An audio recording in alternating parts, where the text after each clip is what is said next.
안녕하세요. 방금 우리가 찬송을 아주 합당한 찬송을 부른 것 같아요. 누구나 이 찬송의 내용을 기억해야 되겠지만 특별히 일꾼들은 기억하면 되는 이런 말씀입니다. 이 말씀은 산상교훈, 우리 주님께서 마태오 5장부터 7장까지 산에서 이렇게 모인 제자들한테 하신 말씀인데,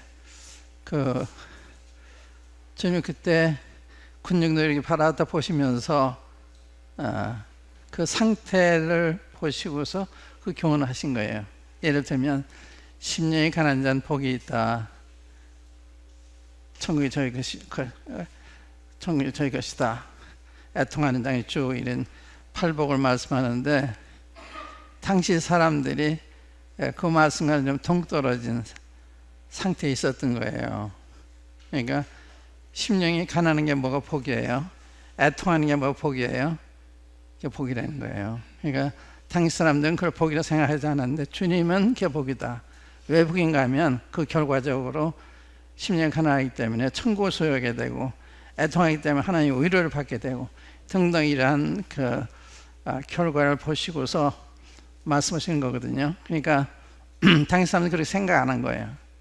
현실적으로 생각을 해서 돈 많은 사람이 복 있는 사람이고, 고통이 없는 사람이 복 있는 사람인데 지금 그렇게 생각하지 않으셨어요. 그러니까 주님이 보시는 거하고 우리 성경 많이 다르신데, 그런데 그 산상교훈 맨 끝에 우리가 방금 보는 찬송, 주님의 말씀 듣고 그대로 행하는 자는 그 집을 반석에 짓는 지혜로운 자와 같다.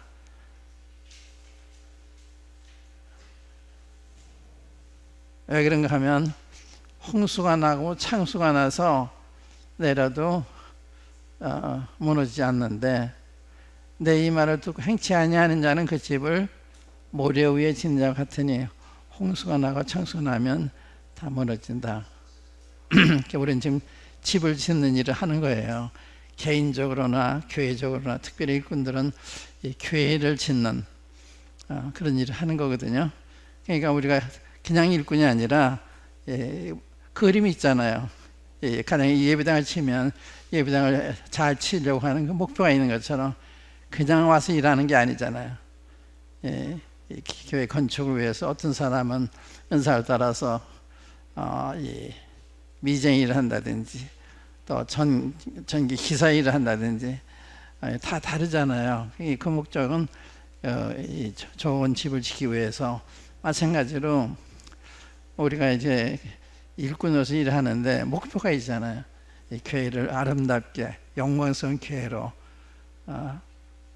짓고자 하는, 그게 이제 목표인데, 굉장히 좋은 찬송을 부른 거예요. 한번 그 말씀을 찾아보겠습니다. 책임 보시면 또 실감이 날 텐데, 마태복음 5장 먼저 보시고 7장 보겠습니다.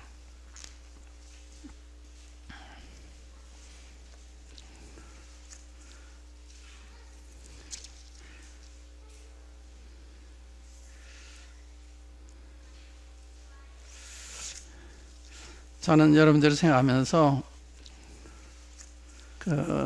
일꾼들을 위한 어떤 말씀을 어떻게 전달해야 되나, 이런 기도하면서 생각을 했는데, 맞춤형 일꾼들을 양육해야 되구나. 이 시대에 맞는, 이 시대에 필요로 하는, 그냥 일꾼이 아니잖아요. 이 시대에 필요로 하는. 예를 들면 바벨론에 갔을 때 하나님께서 다니엘을 세우시잖아요.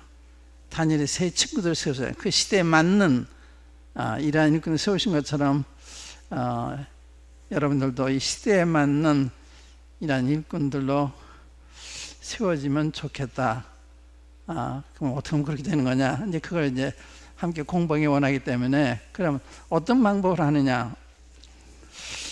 그러니까 예를 들면은 우리 시대에 맞는, 예를 들면 다니엘 같은 사람을 롤 모델로 해서 다니엘의 생애를 공부한다든지, 이제 예를 들면 이제 그런 거.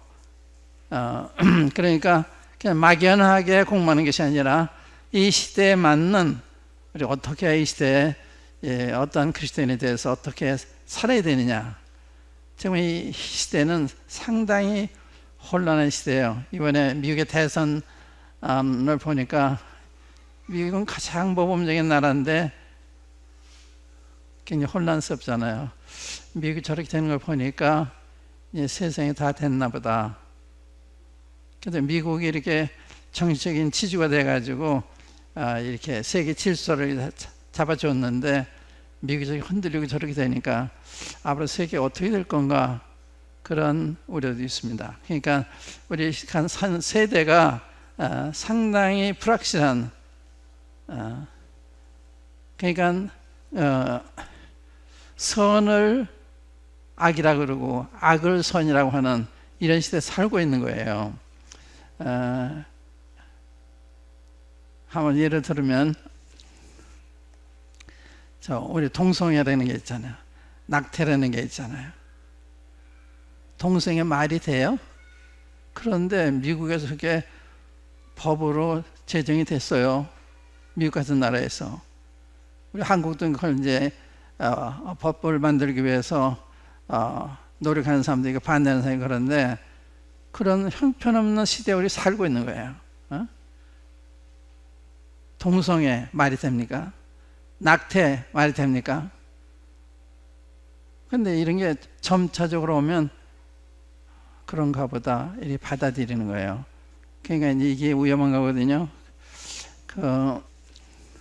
아마 다음에 제가 올 땐 그 책을 또 하나 소개하고 싶은 책이 있는데 국가가 하나님 잊어버릴 때 하는 책을 시카고에 있는 그 무디 기념교회에서 목회하시던 루츠라고 하는 사람이 쓴 건데 그게 미국에서 오랫동안 베스트셀러가 됐대요.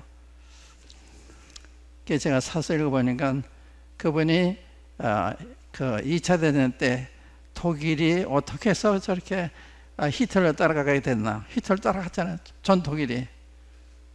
교회가 다 따라간 거예요. 거기에 번역한 사람이 이제 반대하고 그러긴 했지만 전반적으로 따라간 거예요. 왜 그런가 하면 그렇던 약속을 하는 거예요. 약속. 히틀러가 정의, 평등 뭐 이런 거, 인권, 민주 다 존중하잖아요. 다 속아넘은 거예요. 뒤에는 그 민주가 아니에요. 뒤에는 정의도 아니에요. 공의도 아니에요. 그러니까 이제 그렇게 이제 사람들의 정서를 미혹해가지고 사람들 마음을 뺏어간 교회를 속인 그래서 독일에 따른 것처럼 그러한 비슷한 일이 미국에 지금 벌어지고 있다는 거예요. 한국에도 마찬가지죠. 근데 그걸 본다고 하는 게 쉬운 게 아니에요. 우리 시대에 이렇게 물들어 있기 때문에 이게 정말 잘못됐구나 이걸 안 되기 쉬운 게 아니에요. 근데 그걸 알아야만 이 시대에 걸맞는 그런 일꾼으로서 크리스천으로서 삶을 사는 거 아니에요.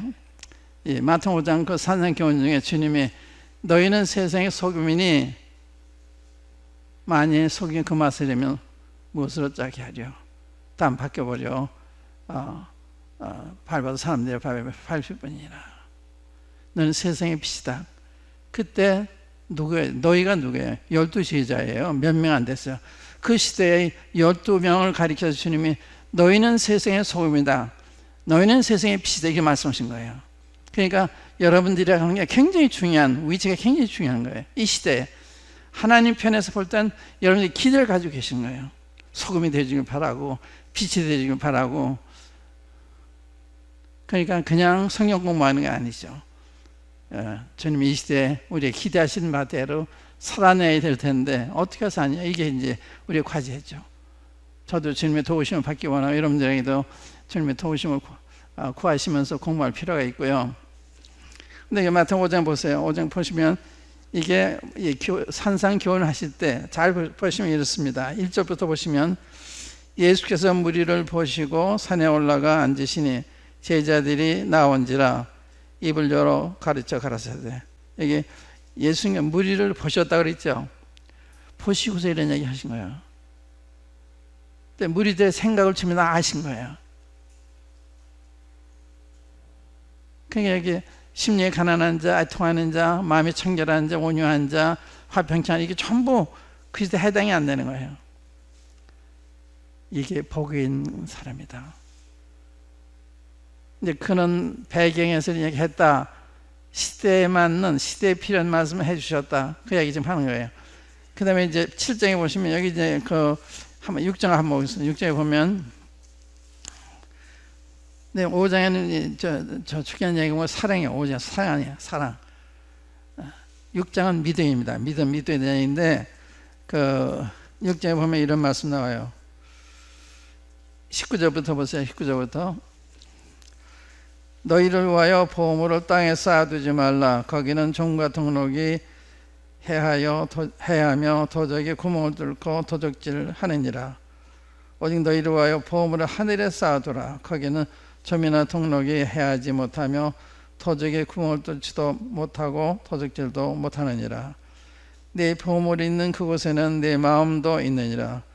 눈은 몸의 등불이니, 여기 연결을 보세요. 이렇게 지금 보물을 어떻게 써야 되냐 하는 얘기를 하시면서 그 다음에 눈은 몸의 등불이니 그러므로 내 눈이 성하면 온몸이 밝을 것이요 눈이 나쁘면 온몸이 어두울 것이니 그러므로 내게 있는 빛이, 이 말은 내 안에 있는 빛이 어두우면 그 어둠이 얼마나 하겠느냐. 이게 얼마나인데 강조가 되는 거예요. 그러니까 이게 보통 말씀이 하거든요. 그러니까 우리의 그 안목, 세상을 보는 그 눈, 이게 굉장히 중요하거든요. 세상 보면서 이게 하나님 눈으로 보면 정말 어처구니 없는 두려운 이런 일이 벌어지고 있는데 우리 눈이 성하지 않으면 잘 못 보는 거예요. 여기 내 눈이 성하면 온몸이 밝을 것이니 눈이 나쁘면 온몸이 어두울 것이니, 내 성하면 하는 게 이 눈이 하나면, 내 눈이 하나면 박되는 거예요. 눈이 박다는 것은 초점이 한 군데가 있어야 되는 거예요. 한나라면 가 있으면 이 눈이 좋은 거예요. 근데 눈이 양쪽에 맞추고 있으면 세상도 보고 하늘도 보면 초점이 흐려지죠. 그래서 내 눈이 성하면, 눈이 하나면 그 말이에요. 그러면 온몸이 밝을 것이요 내 눈이 온몸이 어두울 것이, 그러므로 내 속에 있는 빛이 어두우면 그 어둠이 얼마나 하겠냐. 이야기를 보면 앞에 지금 말씀 가운데 내 보물 하늘에 쌓아둬라. 너희를 위해서 하늘에 쌓아둬라. 너희를 위해서 땅에 쌓아두지 말아라. 우리 위해서 하는 얘기예요. 우리 이야기 읽으면 헌금 이야기 하나보다 그렇게 생각이 쉬운데 그 이야기가 아니에요. 포인트가 우리의 시력을 얘기하는, 안목을 얘기하는 거예요. 그러니까 우리 시력이 좋으면 하나님 위해서 사는데 시력이 나쁘면 재물을 위해서 산다 이 말이에요. 오늘 그 시대에 살고 있잖아요. 여러분들 관심 어디에 더 많이 가 있어요? 하늘에 더 많이 가 있어요? 재물에 더 많이 가 있어요? 다 여기에 걸려 있는 거예요. 여러분들 만나서 대화하면 무슨 얘기를 해요? 하늘나라에 대한 얘기를 하나요? 세상의 재물에 관한 얘기를 하나요? 그러니까 우리가 아닌 것 같은데 우리도 모르게 그냥 빠져 있는 거예요. 관심이 그렇게 가 있는 거예요. 그러니까 이게 무슨 말인가 하면 하늘과 땅을 바꾸는 거예요. 눈이 나쁘면 널 위해서 재물을, 포화를 땅에 쌓아두지 말아라. 너희를 위해서 하늘에 쌓아둬라. 그러니까 눈이 나쁘면 하늘나라하고 재물하고 바꾸는 거예요. 엄청난 거죠. 하늘과 땅을 바꾸는 거예요. 다시 말하면. 그 다음에 그 뒤에 보면 그 연계되는 말이 뭔가 하면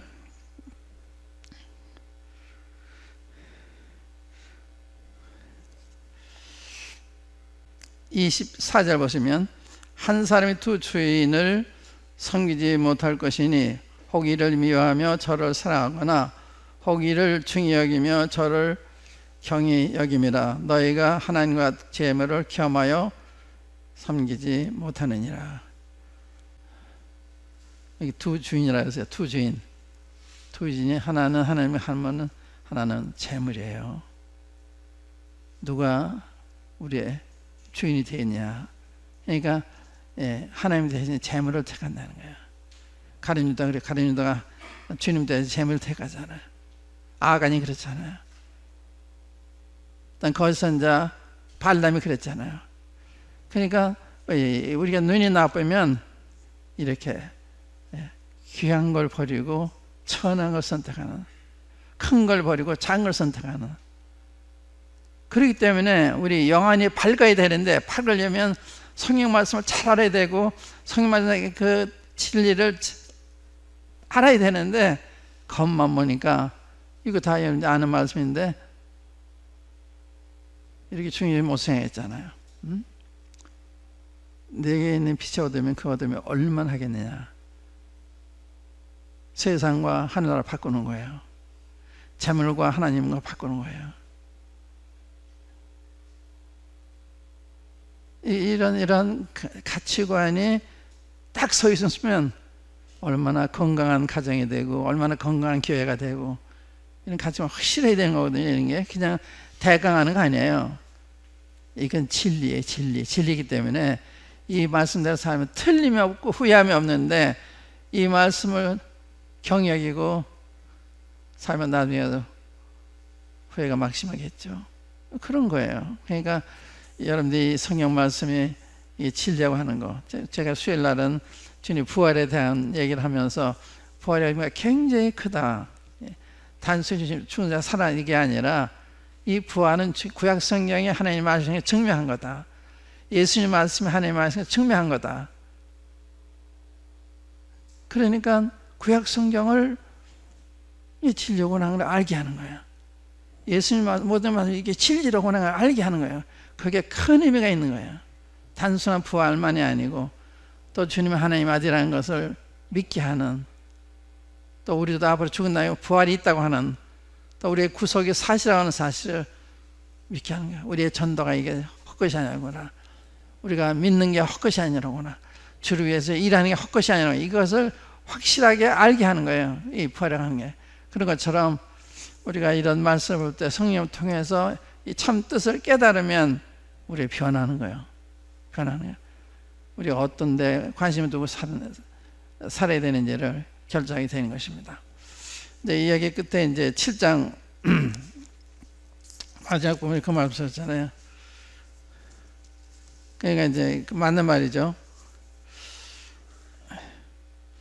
24절이 결론입니다. 이게 산상교훈의 결론이에요. 그러므로 누구든지 나의 이 말을 듣고 행하는 자는 그 집을 반석 위에 지은 지혜로운 사람 같으리니, 비가 내리고 창수가 나고 바람이 불며 그 집에 부딪히되 무너지지 아니하나니, 이는 추초를 반석 위에 놓는 거요.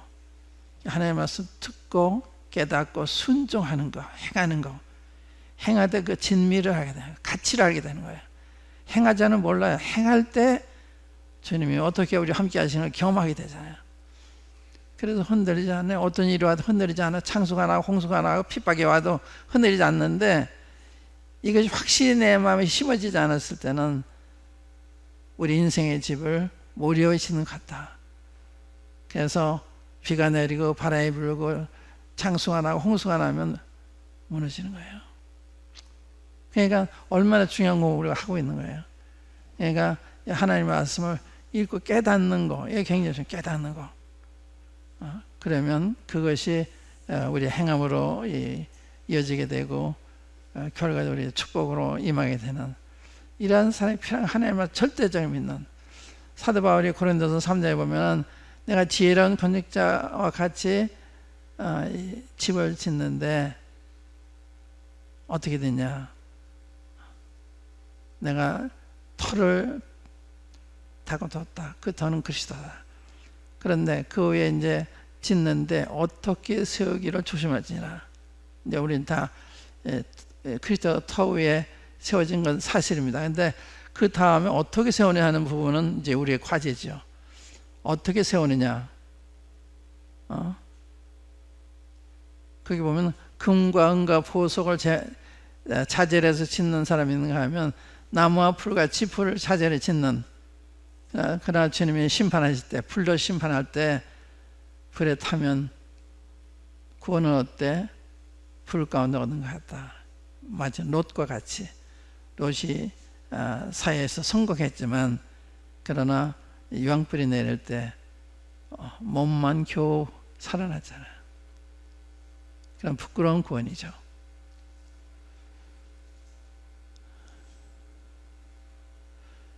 근데 금광과 보석 뭐야? 그건 불이 안 타잖아요. 근데 그대로 있으면 상을 얻고, 금광과 보석에 해당하는 봉사를 해야 되는 거예요. 그 뭐냐? 금광과 보석, 성령의 인도함 받아서 말씀대로 사는 거. 그게요. 지금 아까 지금 얘기하는 게 고린도전서 3장에 있는 말씀인데 2장에 보면 사도 바울이 그러잖아요. 내가 너에게 나가서 하나님의 증거를 전할 때 말과 지혜로 나가서 아니했다. 다만 하나님의 능력과 성령의 나타남으로 하여 너희 믿음이 사람의 지혜에 있지 않냐고 하나님의 능력에 있게 하였다. 보세요. 사도 바울이 복음 전할 때도 인간적인 지혜를 준 거 아니에요.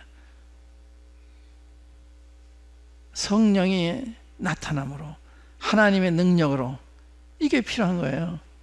그러니까 전도할 때 정말 하나님 함께 하시면 안 된다는 걸 알면 하나님 간절히 구하게 되잖아요. 하나님이 도와주셔야 되니까. 하나님은 가르칠 때도 마찬가지예요. 간절히 기도해야 되는 거예요. 성령님이 원하시는 말씀을 증거하게 해주시고 간절히 기도해야 되는 거예요. 그래서 오늘 참 합당 말씀을 불렀는데 제 생각에 여러분들 귀한 일꾼들인데 어떤 말씀을 어떻게 전해야 되나 제가 이렇게 미리 그 유인물을 나눠드렸는데 이게 참 맞는 게 아니에요. 제가 이게 다 참고는 되지만 이대로 하지는 않겠지만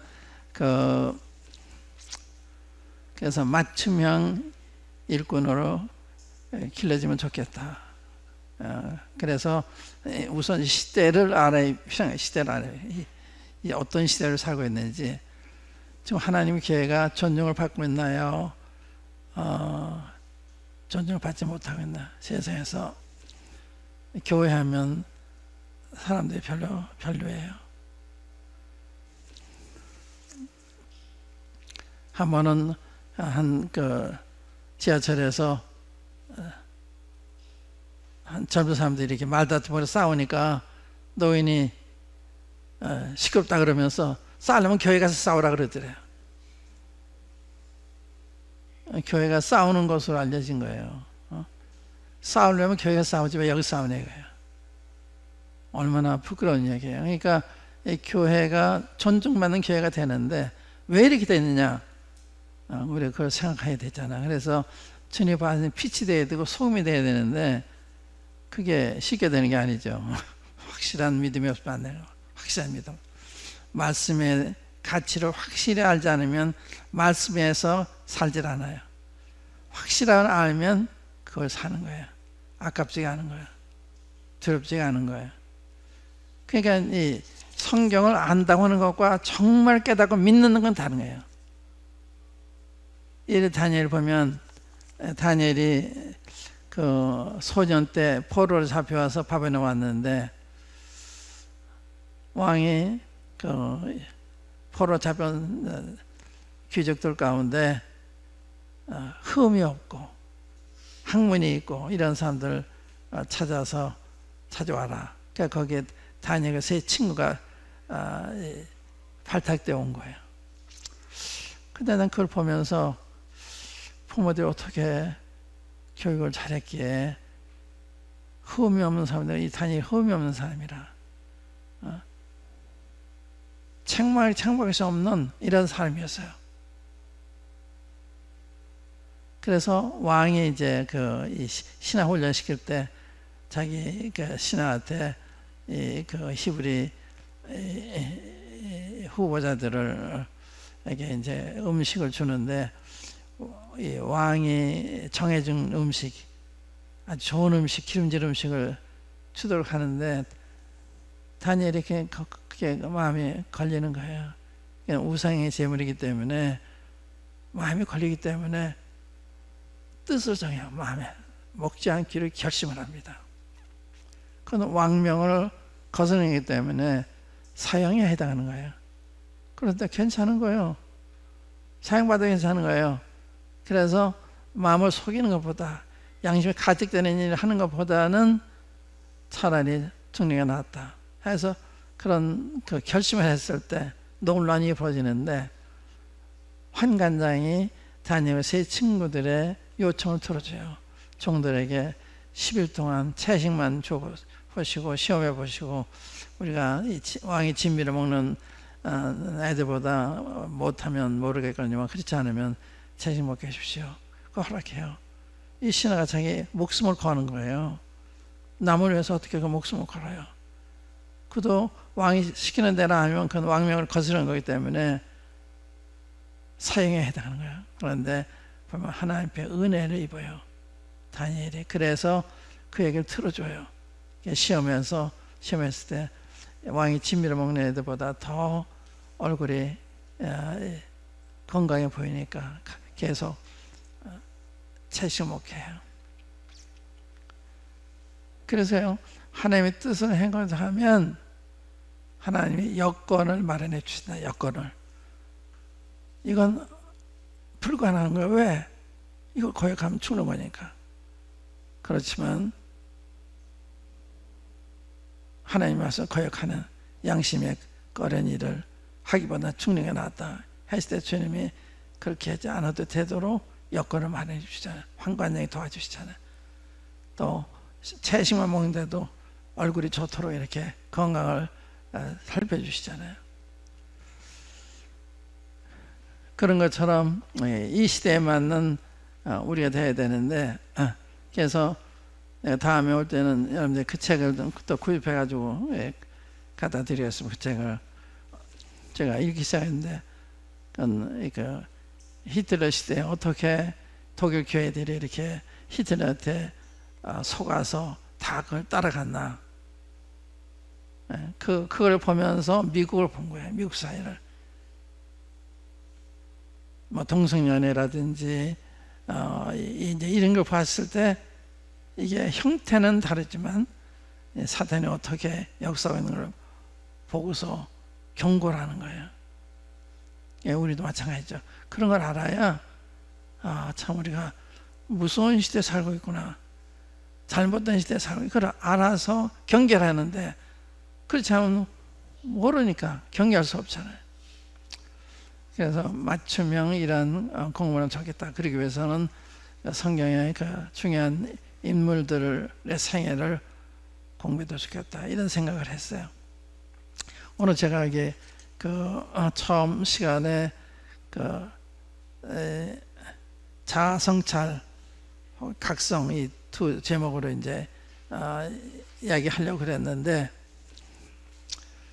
여러분들 여기에 필요한 분들이 아니기 때문에 그 본론부터 얘기해도 좋겠다, 이런 생각이 들었는데, 제가 이제 자아성찰에 있어서 역사를 얘기했어요. 역사를 볼 때 어떻게 생각하세요? 역사가 발전해요, 퇴보해요? 역사는 퇴보해요. 여러분들 신앙의 발전에 아니 퇴보해요. 그게 역사의 증언이에요. 세상은, 사람은 향상돼 가는 게 아니라 퇴보돼 가는, 외적으로는 향상되는데 내면적으로는 타락해 가는. 그래서 모세와 여호수아의 행적을 본 사람들이 사는 동안에는 여호와의 말씀을 따랐는데, 그 다음에 일어나는 새로운 세대들이 자기의 소견에 옳은 대로 행하는 이런 암흑시대로 들어가잖아요. 그게 다 그림이라, 그림. 역사는 거울이에요, 거울. 과거에 이런 일이 있었다는 걸 보면서 우리를 보는 거예요, 과거 역사를 통해서. 그래서 그들이 그런 일을 하면서 하나님께 징계를 받아서 망한 것처럼 경계로서 기록을 해서 우리는 똑같은 잘못을 하지 않도록. 그러니까 역사를 모르면 과거의 실수를 반복해야 된다, 이런 말이 있잖아요. 맞는 말이에요. 이게 성경의 말씀이에요. 그러니까 성경에 통해서 과거 역사를 모르면 똑같은 잘못을 해서 똑같은 고난을 징벌을 받게 되는 거죠. 그래서 이 역사는 퇴보하는 거다. 역사를 보면 한다. 그래서 세례요한이 와서 뭐라고 얘기해요? 세례요한이 천마디가 회개하라, 청역하라. 회개하라는 거예요. 주님도 공생애를 시작하시면서 회개하라, 청역 똑같은 말씀했어요. 근데 본인들이 생각했을 때 우리가 십계명을 지키라고 안식일도 지키고 다 이렇게 하고 있는데, 또 절기를 따라서 절기를 다 꼬박꼬박 지키고 있는데 어떻게 하나님께 돌아오라고 그런 건가? 이해가 안 간 거예요. 근데 그 뒤에 보면 너희들이 입술로는 나를 청량하되 마음은 내게서마다 그러잖아요. 겉으로는 말씀대로 같았는데 마음이 아니래요. 마음이. 이게 중요한 마음이잖아요. 마음이. 하나님으로 태어나는 마음이 진실한지 아닌지, 참된지 아닌지, 이게 중요하잖아요.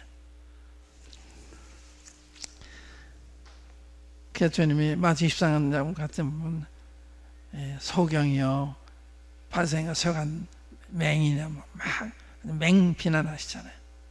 무섭게 비난하세요. 그게 우리 시대에 지금 반복되어 있어요. 제가 오늘 조선일보 보니까 세문안교회 은퇴하신 목사님이 은퇴하면서 교회 타락을 보면서 탄식해서 이번에 운동을 전개했어요. 그의 교회단 His Church, 네, His가 이게 H자는 Humility, 겸손, 또 I자는 Integrity, 정직, 또 S자는 Service, 그래 His예요. 그러니까 크리스천들이 겸손을 회복해야 되겠다, 정직을 회복해야 되겠다, 봉사를 회복해야 되겠다. 근데 만약 물질 만능주의가 돼가고 그러면서 교만해지고 대형교회로 원하고 뭐 이렇게 되니까 교회가 상당히 문란해져서 교회들이 얼마나 싸워요. 큰 교회들이 막 싸우고 그러잖아요. 그러니까 지금 기독교가 사실 암흑시대예요. 영적으로 보면 이게 번성하고 있다 그러는데 밝은 영안으로 보면 그렇지 않아요. 우리 자신에 대해서도 제가 걱정해요. 우리 자신에 대해서. 구원받은 성도들은 달아야 안 그렇거든요. 우리도 모르는 사이에 많이 변질이 돼 있어요. 동성연애 얘기해도 뭐 그건 다 어느 정당이나 다 하는 건데 이렇게 넘어가요. 그걸 심각하게 생각 안 해요. 낙태 심각하게 생각 안 해요. 그러니까 이 사역하는 사람, 또 장로라는 분들 가운데 그런 분들이 있어요. 그래서 이 정도라면 참 두렵구나.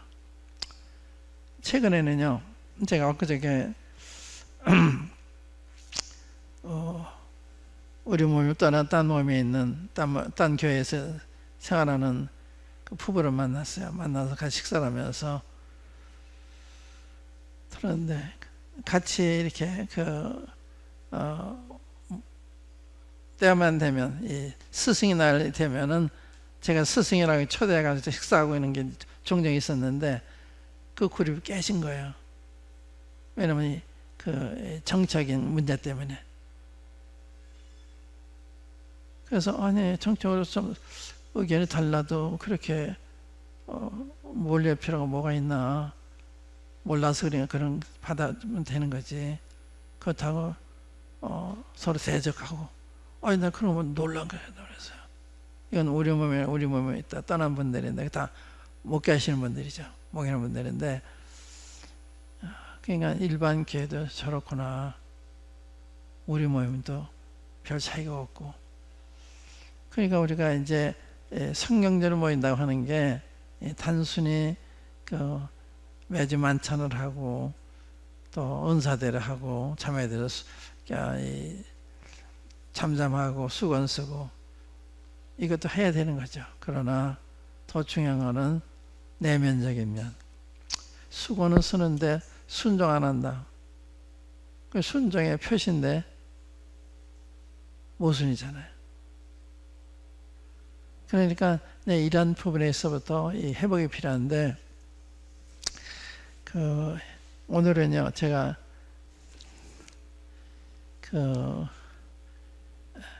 겸손에 대한 얘기 해보고, 겸손에 대해서 우리 주님이 겸손의 모범이잖아요. 너희가 이 마음을 품으라 곧 그리스도 예수의 마음이니 그는 근본 하나님의 본체시나 하나님과 동등을 취할 것을 여기지 않고 자기 비하 조행체를 가져 사람들 같이 나타나고,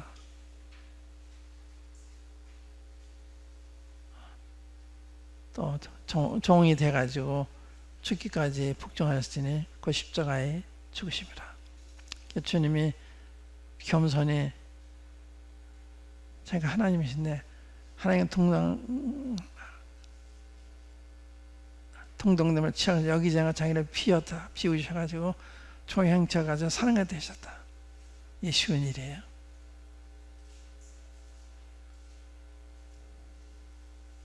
그런데 주님이 그렇게 하시고 그게 거기서 끝난 게 아니라 죽기까지, 십자가까지 간 게 이게 겸손이라. 죽기까지. 그러니까 겸손이 그저 겸손이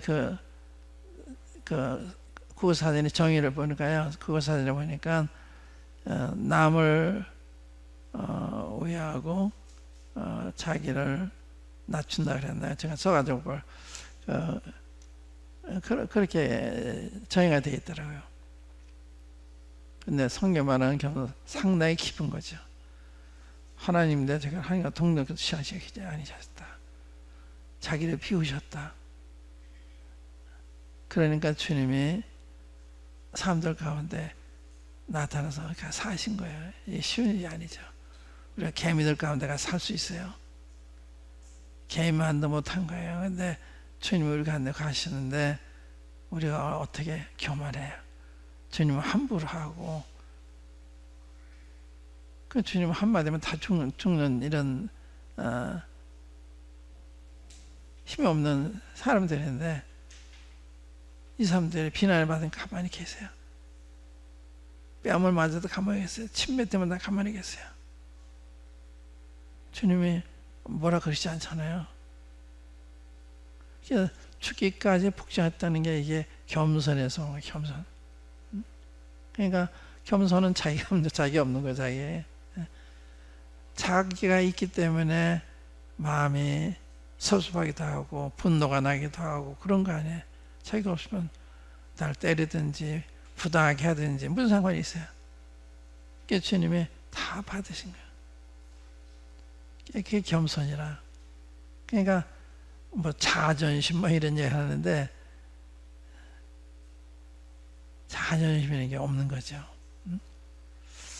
제가 가만히 이 창세기를 보니까 아담이 범죄한 다음에 첫 번째 밝아진 게 뭔가 하면 눈이 밝아져 벗은 것을 봤다. 자기 인식이 생겨요. 자기 자인식. 그러니까 저는 하나님만 생각하고 살았는데 범죄하면 자기 생각이 드는 거예요. 하나님 생각하는 자기 생각이 하나도 없었던 아담인데 범죄한 다음에 자기를 보는 거예요. 자기를. 이게 자존심이라는 게 자기 생각하는 거, 자기 연민, 자기 존중. 사실 우리는 하나님 앞에서 우리 죄를 생각할 때 우리 어떤 벌을 내리셔도 할 말이 없는 우리잖아요. 어떤 저한테 박형제 교만하다 그러면 저도 그런 경험이 있어요. 언젠가 한번 어느 형제님이 저 교만하다 그래요. 근데 참 이상하다. 내가 겸손을 목표로 살고 있나 뭐 교만하다 그러지. 그런데 후에 제가 하나님에 딱 선 때가 있었어요. 정말 제가 교만하더라고요. 그때 깨달은 게 보면 주님이 형제를 통해서 나한테 말씀하신 내가 못 알아들었구나. 형제가 나한테 하는 말을 내가 참 하나님의 음성처럼 들어야 되겠구나. 이런 생각이 들었어요. 형제들이 나한테 무슨 이야기하면 내가 보통으로 듣질 않아요. 하나님 저 형제를 통해 나한테 말씀하시는 거라. 하나님 그렇게 하시는 거예요. 근데 내가 겸손하지 못하기 때문에 교만하다는데 그게 안 받아진 거예요. 무슨 이야기를 해도 맞아요. 맞아요. 그렇게 할 수밖에 없는 우리잖아요. 하나님의 말씀을 이렇게 비춰봤을 때 그게 안 비추고 사는 거예요. 그러니까 내가 그래도 그런 사람은 아니야 이런 생각하는 거예요. 겸손은 자아가 없는 거예요. 베드로가 그러잖아요. 다른 사람은 다 주님 버릴지언정 나는 버리지 않겠습니다. 그걸 독선이라요. 독선. 왜 다른 사람 버린다고 그래요? 왜 자기만 주님 따라간다고 생각해요? 주님 그래? 근데 그 얘기가 진실이라. 당시로서는 베드로가 진심을 얘기한 거야. 다른 사람 버려 나는 버리지 않겠다는 그 마음이 있었습니다. 근데 자기는 몰라서는 말이죠. 그래, 주님이 사탄에 내어주시잖아요. 밀가루 닭ገብ을 사탄에 내어줬을 때 조그만 소녀가 와서 당신도 예수 함께 있지 않았어? 그러니까 무슨 말 하는 거야? 부인하잖아요. 조그만 소녀도 두려워한 거예요. 조그만 소녀도. 이렇게 나약한 자기인데 그게 자기 나이는 모르는 거예요. 그래서 3번 주님을 부인하잖아요. 주님이 말씀하신 대로 내가 3번 부인하기 전에 닭이 올 거다. 내 3번 부인하고 닭이 딱 오니까 그때 주님 말씀 생각이 나서 밖에나 통곡을 했다. 그 다음에 베드로는 어떤 사람이 됐을까요? 겸손한 사람이 된 거예요. 이제 다른 사람이 다 주님 버릴지 이 말을 못해요. 자기 제일 먼저 버렸으니까. 제일 먼저 버렸어요. 그게 겸손이에요. 내가 남보다 나은 것이 없구나 하는 걸 발견했을 때 그 밖에는 겸손이 아니에요. 버리도 할 말이 없는 거예요. 내가 이렇게 이런 사람인데 내가 뭐라고 해야 돼? 인정하는. 그때 주님께서 베드로를 부르시잖아요. 연애 아들 시몬아 내가 이 사람들과 나를 더 사랑하느냐? 네, 제가 주님을 사랑하는 주께서 아시나이다. 주님이 질문한 질문이요. 네가 이 사람들과 나를 더 사랑하는 그 사랑이 아가페 사랑이야. 아가페 사랑으로 나를 사랑하냐 그랬을 때 아가페 사랑은 절대적인 사랑이에요. 베드로는요. 필로소 사랑에 대답했어요. Do you love me? 하는데 I like you 이렇게 대답한 거예요. 그 베드로가 사용한 내가 주를 사랑하는 주께서 아시는 그 사랑이 아가페 사랑에 대답한 게 아니에요. 그건 겸손해진 거죠. 그럼 내 어린 양을 먹여라. 내 양을 치라. 내 양을 먹여라. 양을 막기 전에 어떤 사람한테 베드로가 잘 나간다고 할 때 아니에요. 베드로가 부족하다고 생각했을 때 정말 겸손해졌을 때 사용하시잖아요. 이 겸손을 필요한 거예요. 내가 남보다 나은 것이 없다 하는 걸 깨달았을 때 그게 겸손이에요. 깨닫기 전에는 겸손 아니에요. 건드리면 운이 꿈틀해요.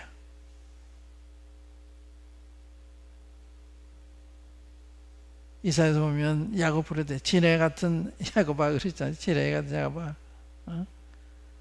그냥 지뢰는 꿈틀 안에 공격 안 하네요. 뱀은 공격하려고 그래요. 우리도 뱀이 있어 우리 속에. 이런 지뢰 같은 꿈틀할 수 있지만 공격 안 하죠. 우리 겸손이 필요합니다. 그래서 그 겸손으로 옷을 입어라 그러잖아요. 겸손 옷을 입어라. 그 무슨 뜻이에요? 그 이탄의 표식 가운데 하나가 겸손입니다. 겸손. 그러니까 구원받은 표식 가운데 하나가 겸손이에요. 겸손이 혈화되면 의아하는 거죠. 저번에 정말 회개한 사람인가?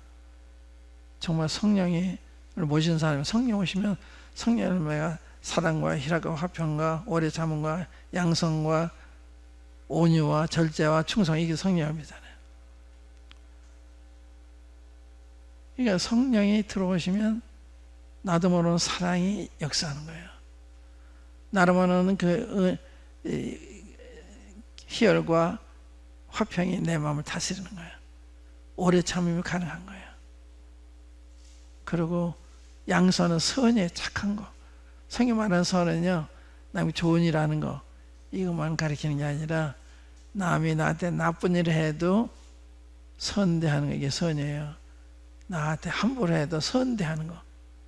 성령의 선이고 이거는 구원 받아야만 성령이 내 안에 들어오시면 가능한 거예요.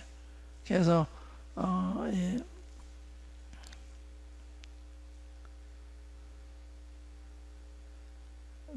스데반이 돌에 맞아 죽을 때도 주여 이 죄를 저한테 돌리지 말아달라고 그러잖아요. 성령을 모시면 성령 열매로 나타나는 거예요. 사랑이 행하지 않으면 성령 행하는 게 아니에요. 중요한 얘기 한 겁니다. 내가 성령을 따라 행하고 있는지, 성령 안에서 행하고 있는지, 뭘 아느냐, 그 열매 보고 하는 거예요. 내가 사랑을 따라 생각을 따라 행하면 성령 안에서 행하는 거예요. 그 참 아니에요. 육신에 따라 하는 거예요. 그 구별을 못해요. 그 구별 따라서 생각을 안 해요. 육신적으로 하면서도 하나님을 한다 생각해요. 아니에요. 그러니까 이제 이러한 기준을 확실히 알아서 나를 이렇게 판단할 때 내가 성령을 따라 하고 있나, 육신을 따라 하고 있나, 뭐 보냐, 열매 보고 한다. 아가페 사랑하지 않으면 그건 성령 따라 하는 거 아니에요. 아가페 사랑이 작용할 때 나한테 원수 같은 사람이 밉직하는 거예요. 밉직하는 거예요. 불쌍히 마음 드는 거예요. 이상하잖아요. 그러니까 성령으로 하지 않고는 주님 말씀대로 산다고 하는 게 불가능해요. 원수 사랑해라. 어떻게 사랑해요? 핍박하는 자를 축복해라. 어떻게 그렇게 해요? 그런데 성령 오시면 자연스러워요. 겸손 여부라. 그러니까 그리스도인의 필수 중에 하나가 겸손이다. 사랑이다. 너희들이 서로 사랑하면, 내가 너희를 사랑하지 너희도 서로 사랑하면 너희가 모든 사람은 내가 내 제자인 걸 알 것이다. 보세요. 뭘 보고 알아요? 사랑 보고, 아가페 사랑 보고, 아, 저는 구원받아가 이렇게 된 거예요. 말이 아니에요, 말이에요. 성령이 마실 때 성령의 열매가 나타나네요. 그래서 침례 상담할 때도 뭘 보느냐? 정말 성령이 들어오신 증거가 있나 그걸 보는 거예요. 복음을 정말 깨달았나 이걸 보는 게 아니에요. 복음 뭘 깨달아도 괜찮아요. 성령이 들어오셨으면 그건 찾아 깨닫는 거예요.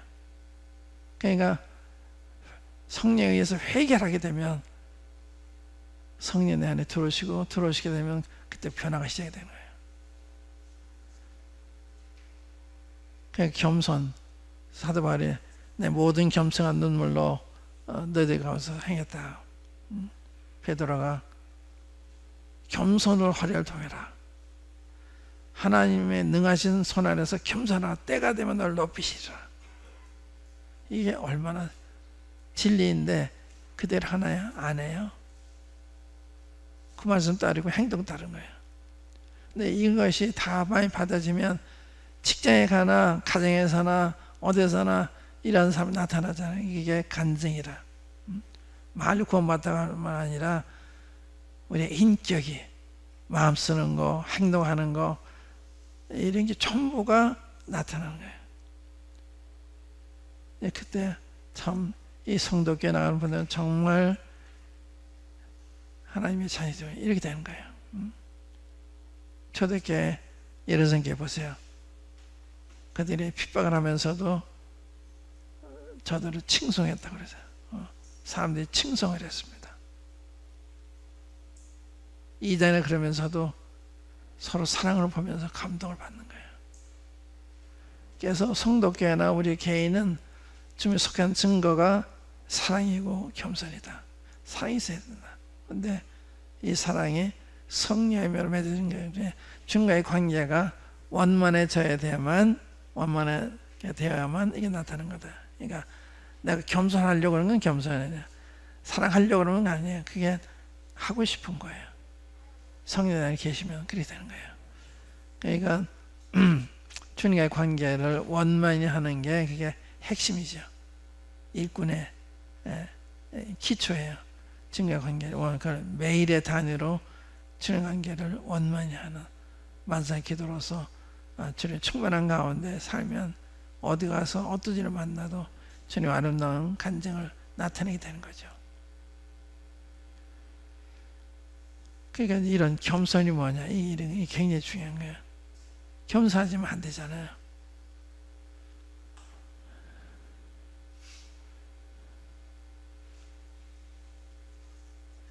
여기 이제 우리 본론에 가서 헌신, 분수 뭐 이런 걸, 이게 로마서 12장에 대한 이야기를 쓴 건데, 다음 시간에 기회가 되면 말씀을 드리고, 우선 인격적으로 주님을 닮아가는 거, 주님을 뵈야 주님한테 형상이 변하잖아요. 이게 주님을 뵙는 게 필요하거든요. 한번 고린도후서 3장 한번 열어보시면 거기에 그런 말씀이 있죠. 고린도후서 3장 18절 말씀, 고린도후서 3장 18절.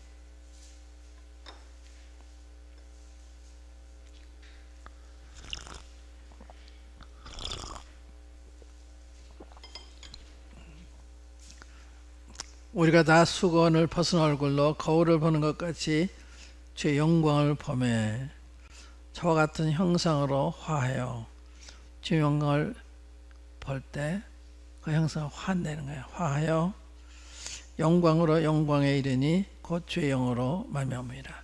성령을 통해서 주의 영광을 뵐 때 그 형상으로 변화돼 간다. 주님을 뵙는 게 필요하잖아요. 그럼 주님을 닮아가는 거예요. 네, 이것이 기초죠. 말 잘하는 게 중요한 게 아니고, 우리 인격이, 우리 됨됨이 우리가 봉사하는 성도들한테 정말 본이 되고 감동이 되고, 그러지 않으면 뭘 배우겠어요? 이론은 배울 수 있지만 사람이 변화 안 되죠. 변화된 사람 보면 변화를 받아요. 그 영향을 받아요. 그러니까 일꾼된 여러분들이 굉장히 중요하다는 그런 생각이에요. 굉장히 중요하다. 이 부모가 굉장히 중요하잖아요. 자녀를 어떻게 키워야 그 자녀를 자라서 어떤 사람이 되느냐, 이 결정하는 거예요. 부모가 자기 자식이지만 정말 잘 길러야 되는 거예요. 그 아이가 자라서 사회에서 유익한 사람이 되든지 해를 끼치는 사람이 되든지, 굉장히 중요해요. 그 다음에 학교에서 교사들이 굉장히 중요한 거예요. 교회에서 교사들이 굉장히 중요해요. 주일학교 교사, 학생의 교사. 잠언에 이런 말씀 있죠. 마땅히 행할 길을 아이들에 가르쳐라. 그럼 늙어서 그 길을 떠난다. 마땅히 할 길을 아이들에 가르치라는 거예요. 확실한 거 가르치네요. 그냥 얘기만 해주는 게 아니에요. 그렇게 되도록 감화를 주고 깨우침을 주고, 노력만 해. 기도도 필요하고 좋은 책을 읽는 것도 필요하고, 이래서 이렇게 걔가 그런 쪽으로 많이 변해가도록. 그러니까 얼마나 그 심혈을 기울여야 돼요. 그러니까 주일학교, 학생회, 청년회 굉장히 중요한 거예요. 그냥 청년을 한다, 학생회 그게 아니에요. 사람 만들어가는 거예요. 그건 우리 못하잖아요. 그러니까 성령님이 하시는 건데, 우리는 거기 도구로서 그런 걸 끼칠 수가 있죠. 우리가 그런 변화된 사람을 통해 본을 보여주고, 말씀을 통해서 어떻게 해야 되고 가르쳐주고, 그러면 그런 사람들이 될 거 아니에요. 근데 그것이 과제예요. 사람을 하나님의 마음에 합한 사람을 만들어주는 거. 다윗이 어떻게 하나님의 마음에 합한 사람이 됐어요. 그러니까 다윗은 정말 이스라엘 모든 왕의 기본이 됐잖아요. 너희가 다윗과 같이 정직히 행하면 다윗이 기준이에요. 다윗은 정직히 행한, 다윗은 감동이 참 많습니다. 그분이 징계를 받을 때 참 본을 보이셨어요. 오늘 여기까지 할게요. 그래서 오늘 이야기는 우리가 맞춤형, 시대에 맞는 맞춤형 일꾼들이 되면 좋겠다. 그러자면 이 시대를 잘 알아야 된다. 그리고 이 시대에 대처할 수 있는 그런 사람으로 양육을 받고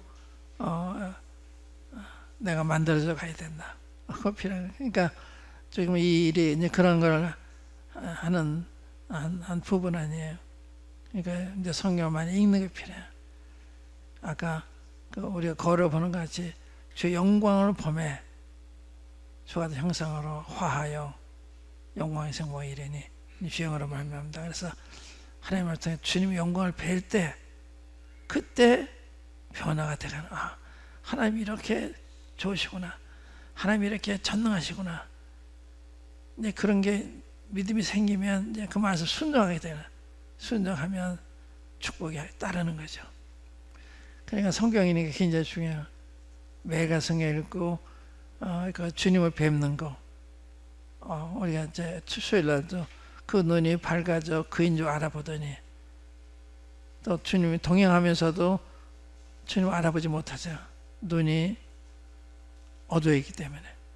그래서 영안이 밝아야 성경 볼 때 주님이 보이고 주의 음성이 들리고 그거기 때문에 우리 상태가 굉장히 중요해요. 성경 읽을 때. 성경인데도 뭐 결정이 돼요. 성경인데도. 그러니까 11년 부위에 있어서 길가에 떨어진 거, 돌밭에 떨어진 거, 가시덤불에 떨어진 거, 좋은 땅에 떨어진 것만 열매가 있잖아요. 좋은 땅. 그러니까 좋은 땅에 대해서 성경 읽어야 결과가 나오는 거예요. 좋은 땅이 안 되면 100번 읽어도 별로 도움이 안 돼요. 그러니까 성경 읽기로 해서 항상 바른 마음의 자세. 그러니까 성경 읽을 때요. 성경 말씀 사모가 된다든지 읽으면 너무 좋다든지 그러면 좋은 건강성도 좋은 거예요. 근데 하나님 말씀에 관심이 없으면 건강성도 나쁜 거예요. 건강이 왕성한 사람은 음식을 식욕이 좋잖아요. 그러나 병이 들면 진통제를 차려줘도 관심 없는 것처럼. 그래서 우리 영적인 건강이 좋으면 하나님 말씀이 사모가 돼요. 읽으면 즐겁고 깨닫는 게 많고 또 내가 그게 내 몸에서 이제 화해해서 그게 나타나게 되고 그래서 좋은 마음을 가지고 이제 주목하는데 말씀 안 들으면 주님 저 좀 고쳐주세요. 제가 말씀이 잘 안 들어와요. 하고 정직하게 말씀드리면 주님 도와주세요. 정말로 기도하면 들으세요. 근데 정말로 하는 기도가 필요한 거예요. 그럼 주님은 그건 반드시 들어주세요. 오늘 여기까지 하겠습니다. 한번 기도합시다.